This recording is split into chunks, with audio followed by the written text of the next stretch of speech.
Hey, what's up YouTube? This is your boy Audio Vibes, and I'm finally launching my first video on this channel. What I'm presenting to you guys is something that's imperative. Some of us are aware, some are not, and some acknowledge it. Us as black people on spending.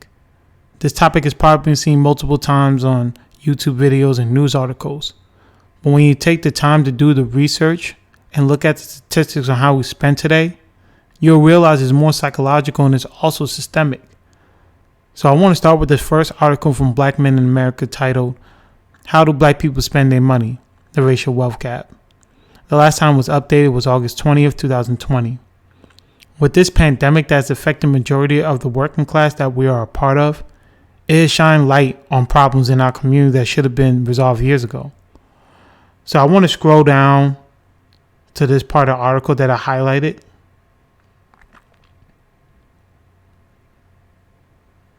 And we can begin to read.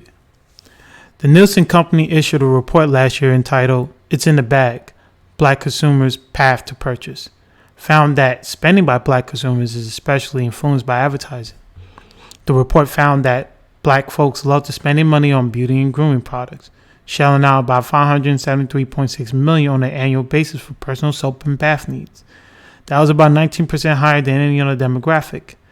Black consumers also like to spend their money at high-end department stores, with 63% of black folks saying in a survey they like to buy from Saks Fifth Ave, 45% at Neiman Marcus, and 24% at Bloomingdale's. More than half of African Americans find in-store shopping relaxing compared with 26% of the total population. And 55% of black consumers say they enjoy wandering the store looking for new, interesting products, the Nielsen report found.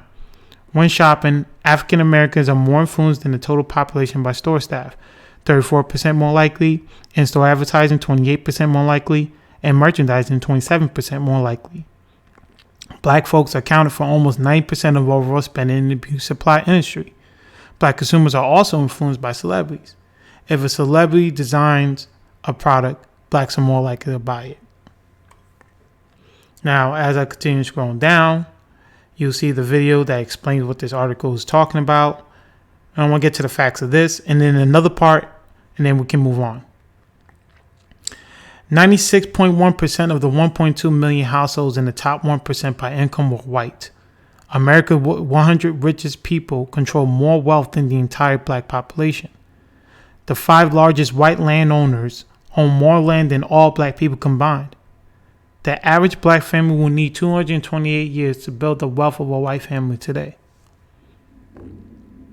Now, the last part right there is basically explaining it will take almost the entire time this country has been established, which is 244 years old, and we're only slightly off by 20, to close the wealth gap between white people in this country. And as you go down, you see the median net worth. You see the net worth between white families and African American families. And the number is staggering. And as we scroll down, I want to get to the good part of this. You see the power of black dollars, what we spending on the category, the percentages of spending, what we spending on. And you see Boyce Watkins. And then I want to get to where the dollar circulates. And you see it only circulates 6 hours in the black community. That's like a third of the day that it stays in our community. 17 days in the white, 20 days in the Jewish, and basically a month within the Asian community. According to Brian Thompson, a contributor to Forbes.com, the term systemic racism ruffles a lot of feathers. It often triggers emotional arguments about how people feel about racism and its effects. Yet concrete data over long periods of time show very clearly that systemic racism exists. Blacks were historically prevented from building wealth by slavery and Jim Crow laws that enforced segregation in the South until the Civil Rights Act of 1964. Government policies, including the Homestead Act, the Chinese Inclusion Act, and even the Social Security Act, were often designed to exclude people of color. So we understand just from reading this that access to wealth It's psychological and it's also systemic through the laws and policies in this nation.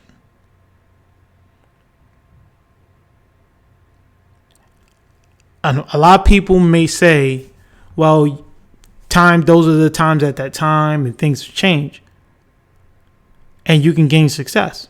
I'm not disagreeing with anybody with that. You can gain success. But the hurdles that we have to go through as people of color, based on how this system operates since the beginning, is going to be a battle. So we have to understand that. And without spending, I'm not saying that if you win a large lump sum or you worked hard at your job to save, you should not splurge on yourself. As individuals, you have the right to spend on whatever you want.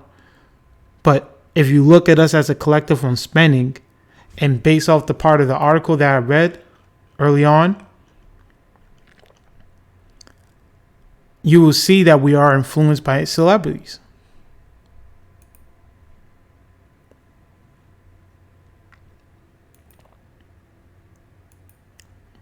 Most of these entertainers we are influenced by. I know we have majority of them in our music category. I know I do. But if you think critically to understand, they do influence on what you buy.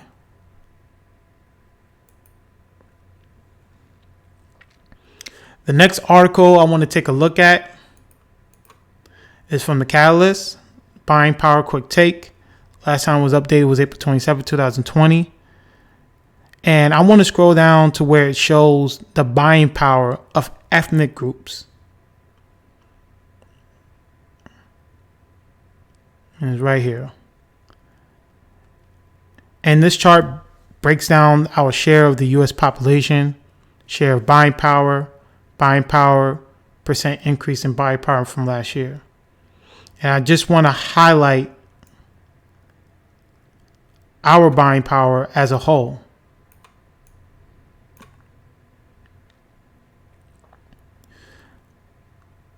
I want you guys to see the amount we spend and just think if that money could be funneled into building wealth, it will benefit us for this generation and generations to come. Just imagine that.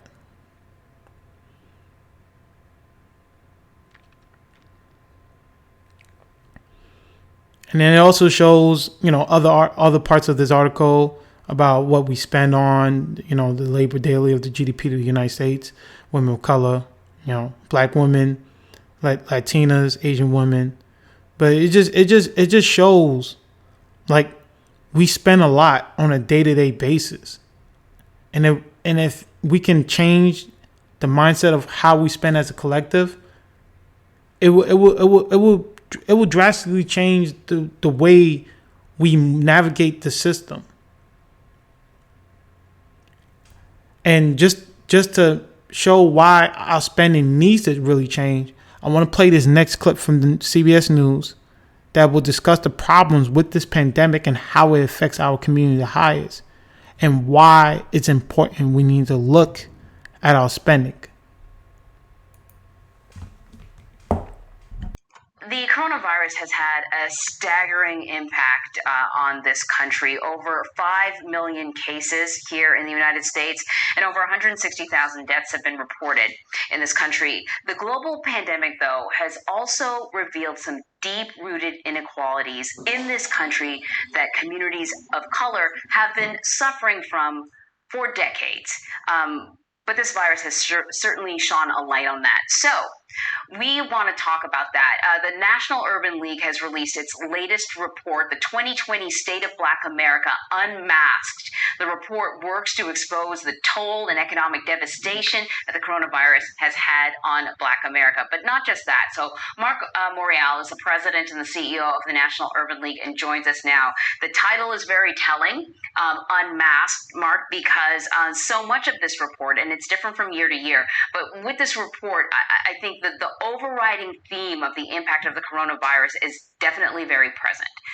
But I want to talk about sort of the basics of the report so people understand what you all are trying to determine is something that you call the equity index, right? And I'm calling it up right now, the equality index, and it looks at different aspects of life: economics, health, education, social justice, civic engagement, to determine just where African Americans are now.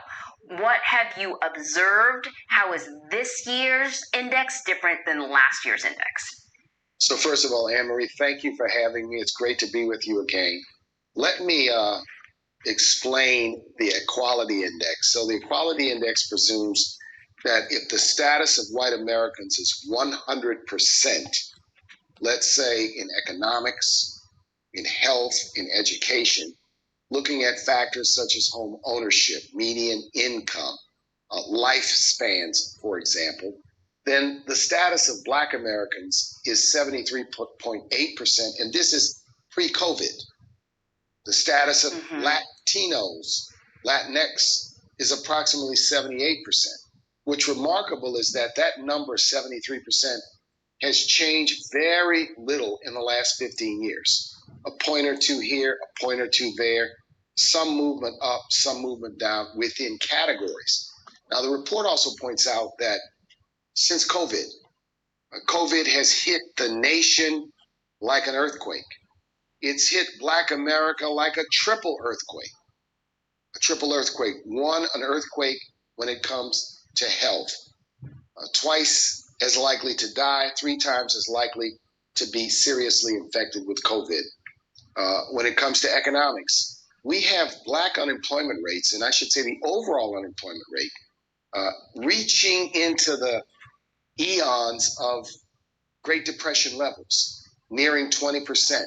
And certainly over the last month or two, it's gone down, but you've got to take into effect that there are also many people who may not have looked for work because they were laid off pre-COVID, or many people who were on PPP because of the PPP program were able to keep their jobs. And the third is the exposure of these deep, deep, deep wounds that the criminal justice and the police systems in America have carried out on Black Americans. And the George Floyd incident is exhibit A in that area. So things since that index was put together, I would say, have worsened for Black Americans. They've certainly worsened for the nation at large. And this is a time when America is receiving a wake-up call, number one, and we're at a time of a crossroads where this report says these challenges have to be seriously addressed, not with rhetoric, but with action. So you clearly see that the CEO of the National Urban League was saying that the pandemic hits us like an earthquake 3 times more in our communities, in which I will pull from this next article. This is from the CDC. The health equity considerations in racial and ethnic minority groups. Last time it was updated was July 24th, 2020. And I'll read some parts of this. The long-standing systemic health and social inequities have put many people from racial and ethnic minority groups at increased risk of getting sick and dying from COVID-19.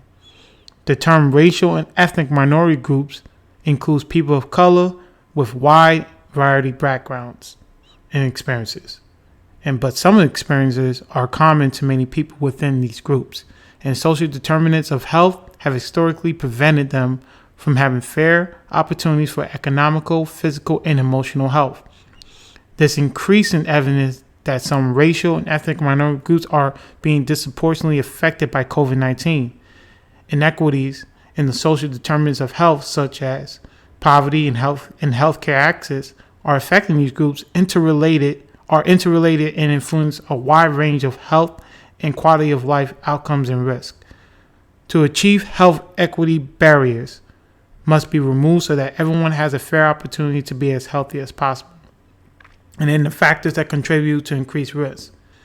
And then these are the 5 factors: discrimination, healthcare access and utilization, occupation, educational income and wealth gaps, and housing.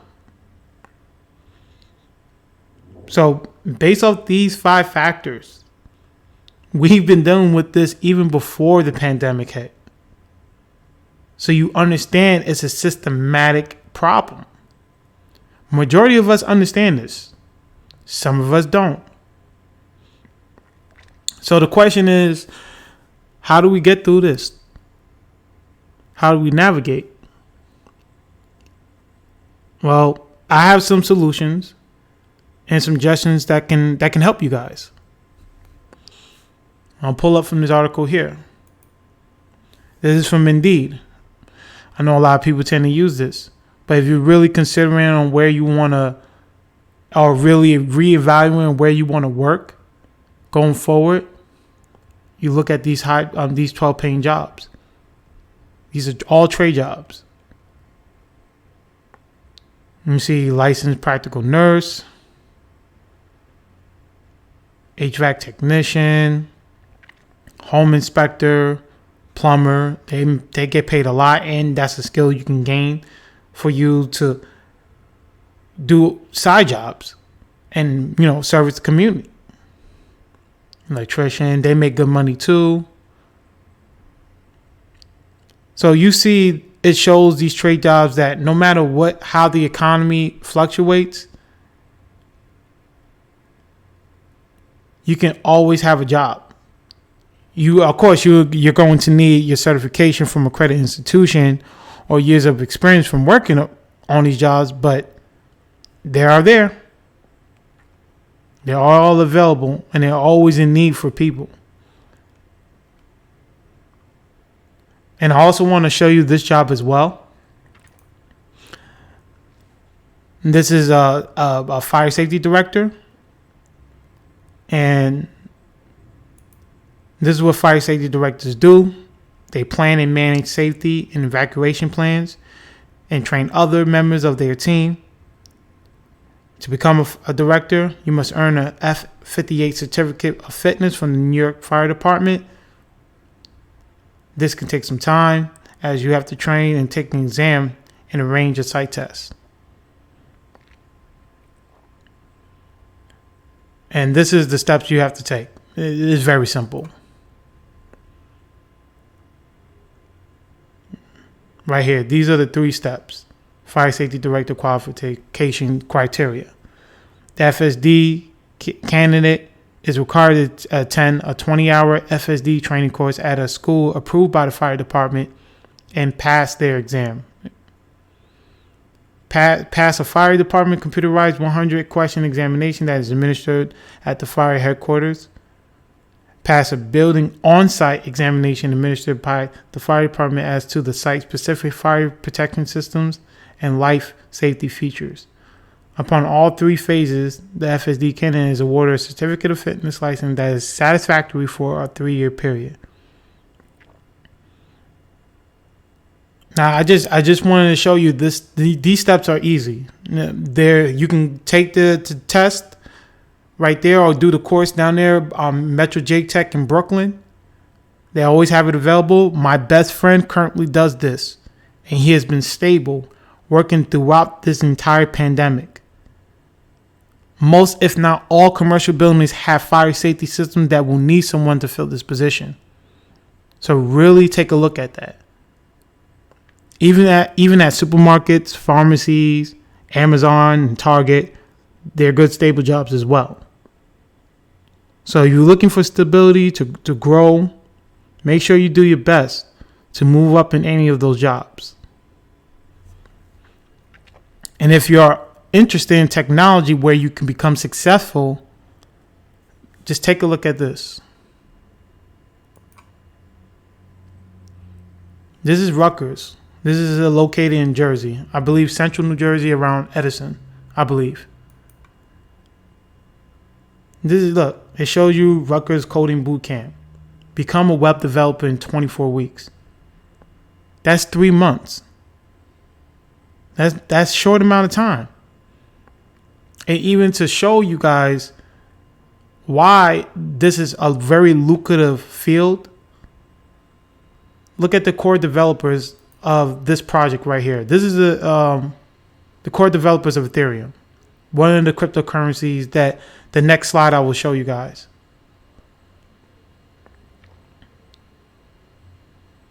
Look. And this guy dropped out. His name is Vitalik Buterin. He dropped out from the University of Waterloo. And look at the start of his blockchain career almost 10 years ago. Look at the awards he's won.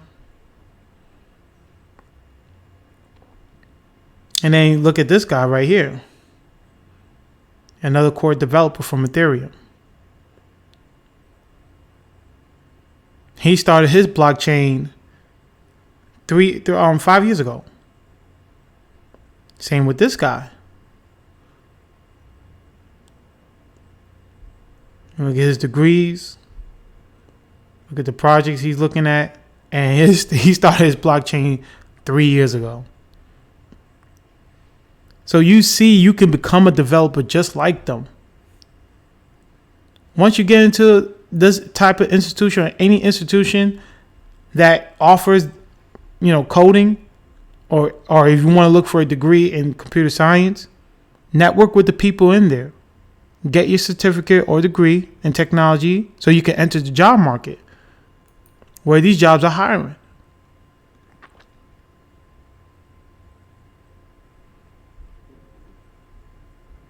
This was updated 13 days ago.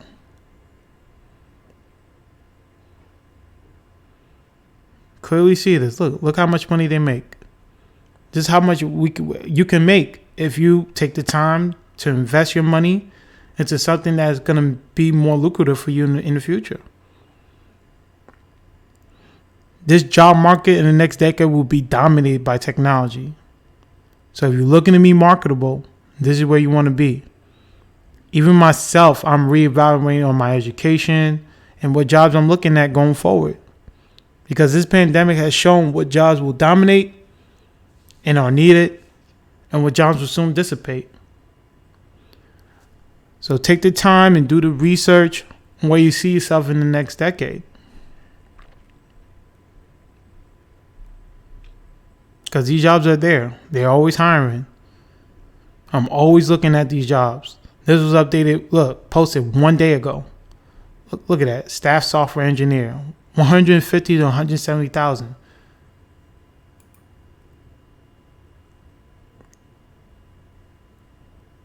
So they're always going to need people. So I just want people to really take a look at that. And one last thing I want to share with you guys. If you're looking to invest into technology, this is CoinCodex. And this is what I was talking probably before with the core developers of Ethereum. This is a live exchange of the entire cryptocurrency market. I am learning this as anybody new who wants to learn more about the blockchain technology and understand this system. This is where the coders, the software engineers, and developers are a part of. They understand the language and also create the technology behind it. As you can see right here, if I look all the way up here to the left corner, you'll see the entire crypto space is only $373 billion. It tends to fluctuate, it's volatile. That's tiny compared to the stock market. This is from Trading Hours, which shows the rank and market cap of each country in the global stock market. And if you look over here, you'll see the entire market cap of every stock in the world that is trading, and it's only a little over $85 trillion. Compared to the crypto space, that is tiny. So if you're following in finance, you will see the start of people from the financial side heading to crypto.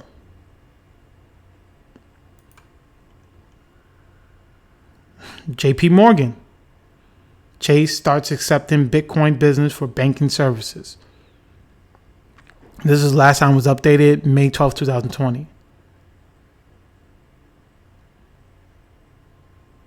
See, JP Morgan Chase has reportedly started providing banking services to Bitcoin businesses, with the first two clients being Coinbase and Gemini exchanges. JP Morgan also recently recommended having cryptocurrency in investment portfolios as its CEO, Jamie Dimon, changed his mind about Bitcoin.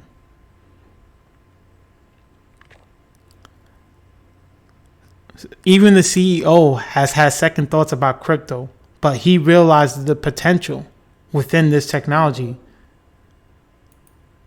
So you can also realize it too and jump on board. But also do your due diligence on researching what coins you want to buy. Make sure you're looking at the developments in these projects, like Ethereum is second to Bitcoin. It's still undervalued, and it could be the next Bitcoin if they continue to develop on top of the technology they've released. I want people just to really take time to think about that. Think about the potential of money that you can make if you just take the time and invest your money instead of spending it on something that we don't really have any appreciation of, or it doesn't appreciate in value, to actually invest in things that's going to help you grow and build some type of wealth for yourself or for your family. So if you're sitting at home looking on social media or whatever it is that you do normally, really take a step back and look at what our spending can do if we spend it the right way. So this wraps up my video. This is very short. I appreciate everybody for listening. And if you want to do more research on what I presented today, all the links will be in the description below. Again, thank you guys. And remember, stay well, be healthy, and stay safe. Peace.